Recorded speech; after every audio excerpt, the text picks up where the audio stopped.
नमस्कार, welcome back दोस्तों। आप सभी का स्वागत है हमारे एक नए एपिसोड। और हमारा डिस्कशन का टॉपिक है क्या पश्चिम बंगाल में ममता सरकार जाने वाली है या जाएगी। दोस्तों आइए इसी पर चर्चा करते हैं। चर्चा शुरू करने से पहले मैं आपसे सभी से रिक्वेस्ट करना चाहूँगा कि प्लीज़ हमारे चैनल को सब्सक्राइब कीजिए। हमारा टारगेट है 1000 सब्सक्राइबर एक मंथ के अंदर। ऑलरेडी 1 वीक हमें हो गया है चैनल को स्टार्ट किए। तो सभी देशभक्तों से आपसे नम्र निवेदन है कि आप हमारे चैनल को सब्सक्राइब कीजिए और हमारे कंटेंट को लाइक कीजिए, शेयर कीजिए और कमेंट कीजिए। दोस्तों ज़्यादा देर ना लेते हुए आइए शुरू करते हैं आज का हमारा टॉपिक। क्या बंगाल में ममता सरकार जाने वाली है। दोस्तों जो आजकल आसपास एक दो दिन के पिछले घटनाक्रम को अगर देखें तो उससे तो यही लगता है कि ममता सरकार की मुश्किलें बढ़ती जा रही हैं, या मैं ऐसे कहूं कि ममता की मुश्किलें बढ़ती जा रही हैं दिन पर दिन।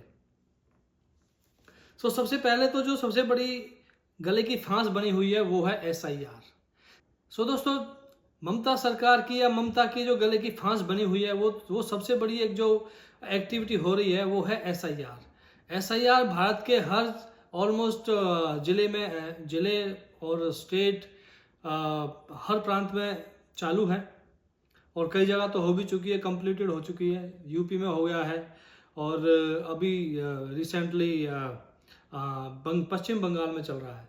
तो जैसा कि सभी को मालूम है कि वहाँ का जो प्रशासन है वो बिल्कुल नकारा, घटिया और एक बेशर्म प्रशासन पश्चिम बंगाल के अंदर है, जैसा कि आपने सभी ने देखा है।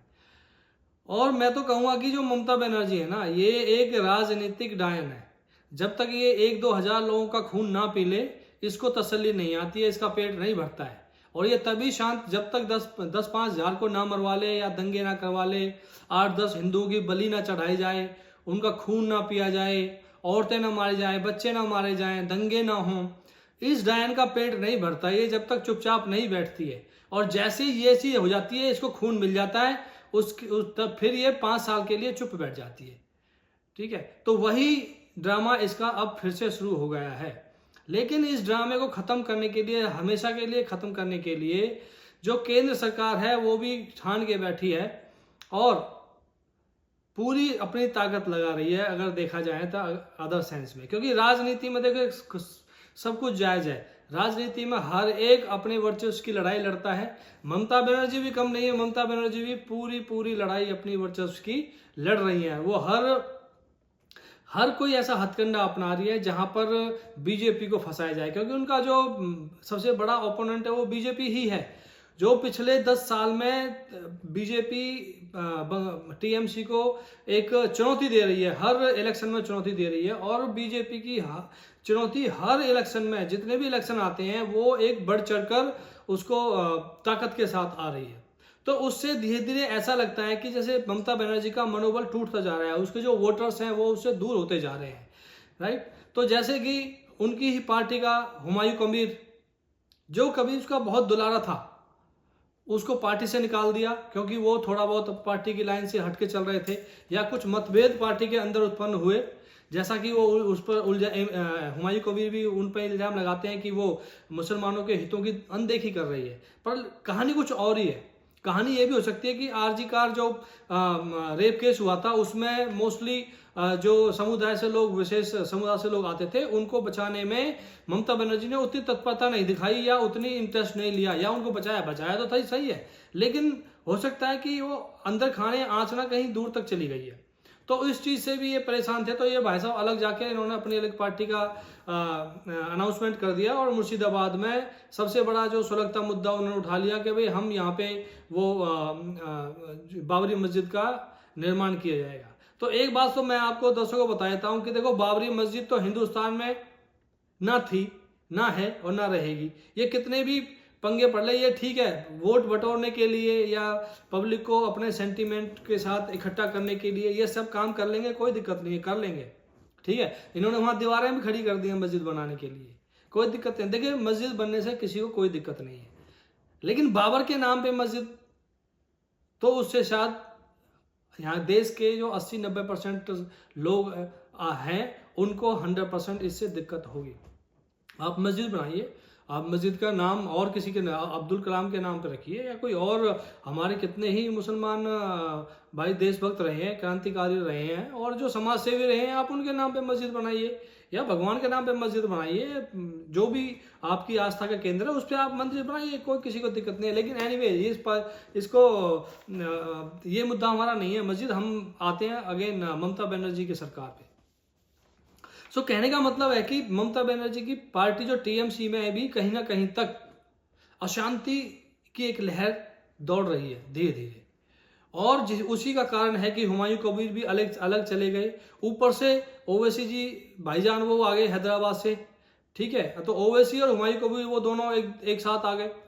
अब इनकी और थोड़ी मुश्किलें बढ़ गई कि अब जो कंसोलिडेट वोटर्स था मुस्लिम कि उसको अब कैसे इकट्ठा रखा जाए, कैसे 100% वोटर्स को मैं अपने साथ लेके आऊं।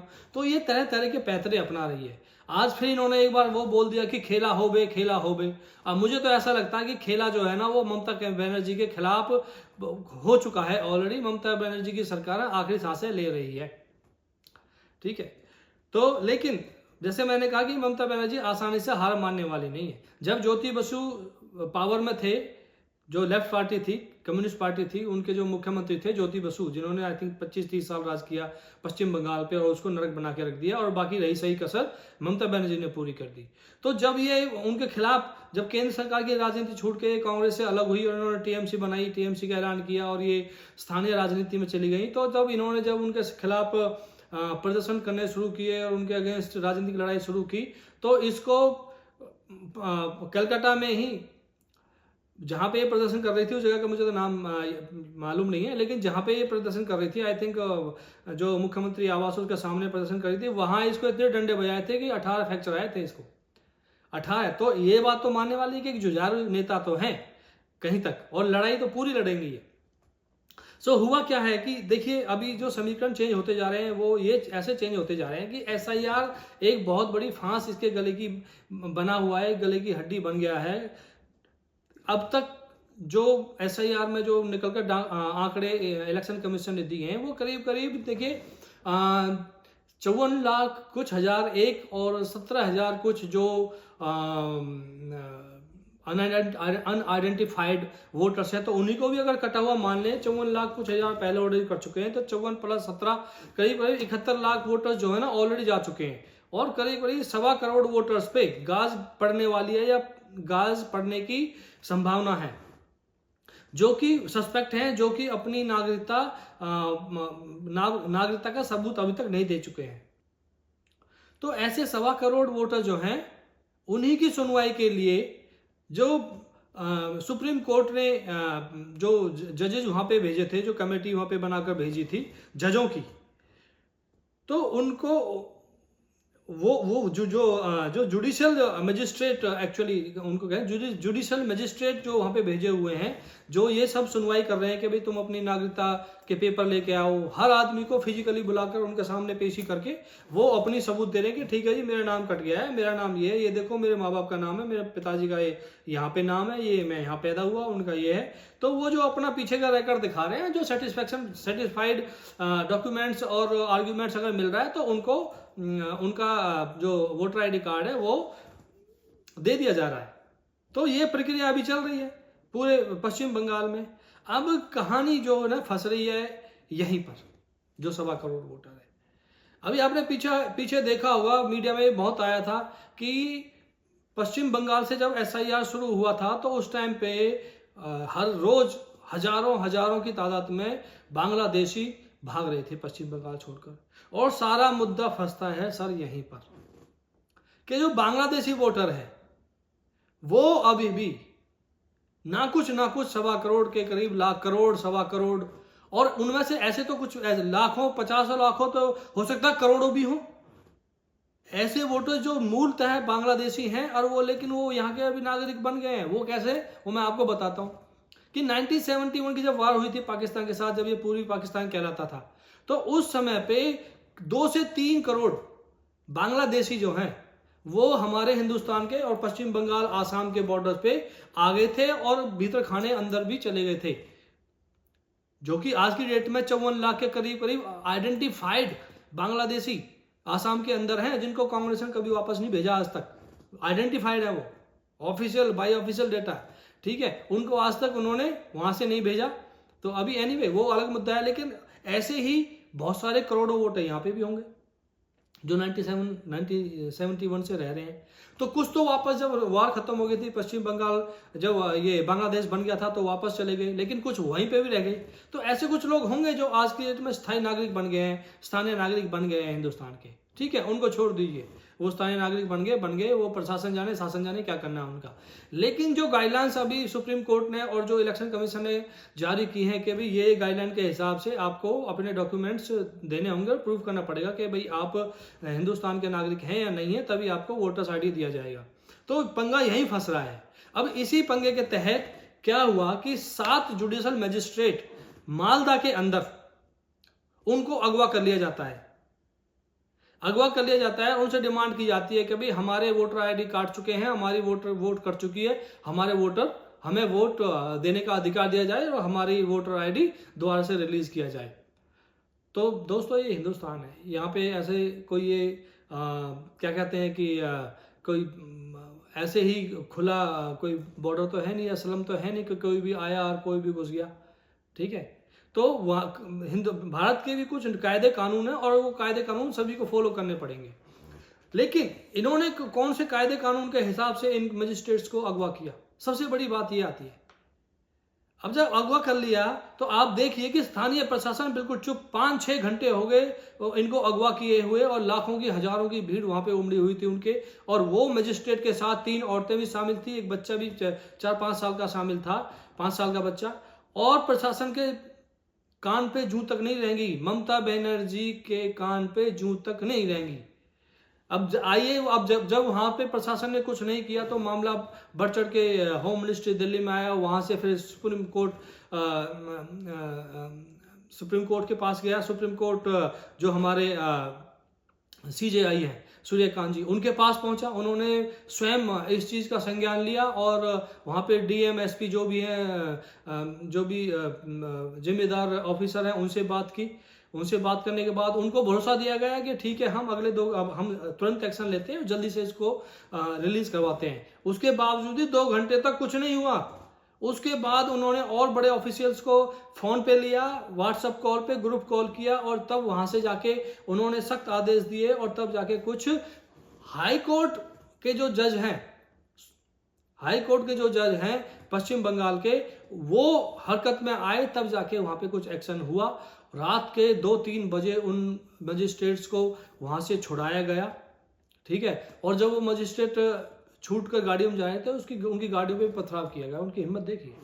और ये सारे के सारे लोग बांग्लादेशी हैं जिनकी वोट कटे, क्योंकि इनको दर्द वहीं हो रहा है। उसके बाद दिन में इन्होंने जो वहां पे हाईवे था उसको बंद किया, तोड़ फोड़, आगजनी, वो सब किया।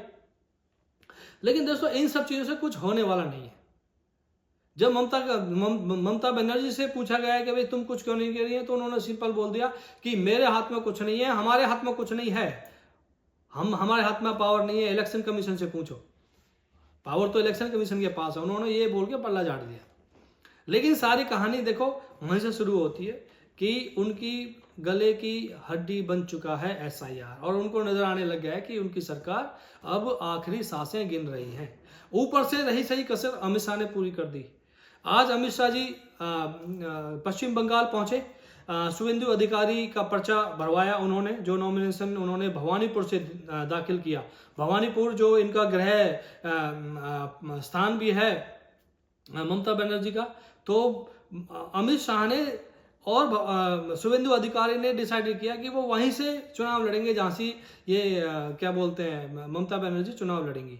तो आप पिछले चुनाव में आपने देखा नंदीग्राम से शुवेंदु अधिकारी ने ममता बनर्जी को 1098 वोट से हरा दिया था, ठीक है। और वहां से वो भाग के फिर यहाँ पे इन्होंने भवानीपुर से चुनाव लड़ा, और फिर यहाँ से जो उपचुनाव हुए थे उसमें जीत हासिल की थी। नहीं तो इनकी सीट खतरे में पड़ गई थी पिछली बारी।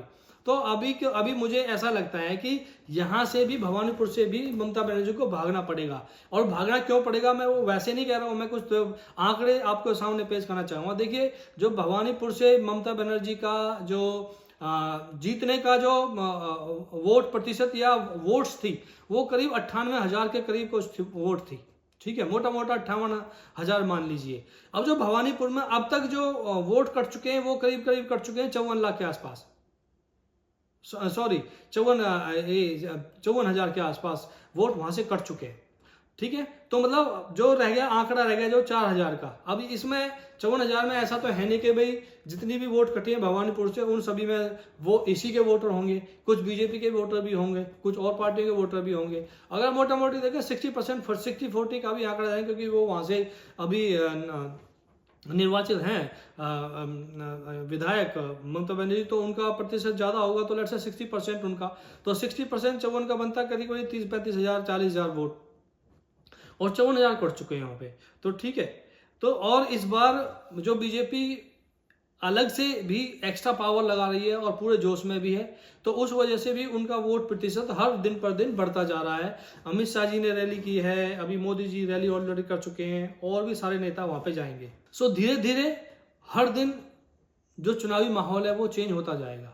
तो अब वो सारे ही आंकड़े ये बता रहे हैं कि भाई उसके हिसाब से तो भवानीपुर से शुभेंदु अधिकारी जी ममता बनर्जी को बहुत कड़ी टक्कर देने वाले हैं, और हो सकता है Mamata Banerjee will lose also seat. और हम तो यही कामना करें कि ये बस अब समझ जाओ आप। तो दोस्तों, अभी अगर हम बाकी ये जो सारा जो माहौल बना हुआ है, अभी राजनीतिक माहौल जो बना हुआ है पश्चिम बंगाल के अंदर, और ये जो ड्रामा हुआ मजिस्ट्रेट, जुडिशल मजिस्ट्रेट्स को इन्होंने एक तरह से अगवाई कहेंगे, उनका घेराव किया, उसे हमारे जो चीफ जस्टिस ऑफ इंडिया हैं सूर्यकांत जी, वो भी बहुत नाराज हैं। और पहली बार ऐसा हुआ है कि हमारे सुप्रीम कोर्ट ने तुरंत संज्ञान लिया मामले का, और उस पर रात के 2 बजे तक सीजेआई जगे।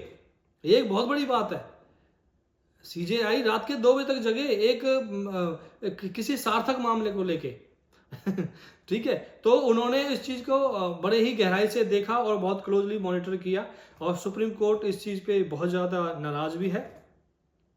अमित शाह जी ने अपनी रैली के दौरान और पर्चा भरने से पहले, शुभेंदु अधिकारी जी का पर्चा भरने से पहले, उन्होंने एक रैली में ऐलान भी किया कि वो 15 दिन पश्चिम बंगाल में ही रहने वाले हैं। तो दोस्तों यहाँ पे देखिए, अभी वो गृह मंत्री हैं भारत के, और वो दिल्ली छोड़ के आपके पश्चिम बंगाल में 15 दिन तक रहेंगे। तो ऐसा तो है नहीं कि यार उठ के वो आगे वैकेशन बनाने के लिए 15 दिन रहेंगे।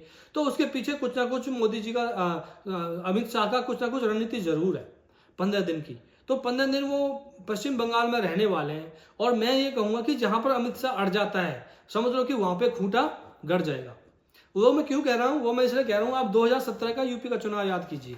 2017 में यूपी में जब चुनाव हुआ था, उससे 1 साल पहले अमित शाह जी सारे काम छोड़ छाड़ के यूपी में आ गए थे, और यूपी की कमान उन्होंने खुद संभाली थी, जो लोकल पॉलिटिक्स है। और एक एक गांव, एक एक जिला, एक एक तहसील, एक एक घर उन्होंने छोड़ा नहीं पूरी यूपी के अंदर, जिसका नतीजा ये हुआ कि बीजेपी की सरकार पूर्ण बहुमत से आई और योगी जी मुख्यमंत्री बने। तो ये इतिहास यहाँ पे भी दोहराने वाला है। अमित शाह जी अगर वहां है 15 दिन, तो मुझे लगता है कि इस बार 100% पश्चिम बंगाल की राजनीति में बदलाव आएगा, और ममता जी दीदी आखिरी बार मुख्यमंत्री की शपथ जो उन्होंने ली थी वही रहेगी, और इसके बाद भी इनकी जो परेशानियां हैं वो दूर नहीं होंगी। अभी इनकी जो चुनावी क्या कि जो एक ऑफिस को संभालने वाली एक संस्था है आईपैक करके, जो इनका चुनाव का सारा कुछ हिसाब किताब और सारी व्यवस्था देखती है। आईपैक पर भी ईडी के छापे पड़े हैं 2-3 दिन से, सभी उनका हर जगह ऑफिस पे, उनका जो आईपैक के जो मालिक हैं उनके घर भी ईडी के छापे पड़े हैं।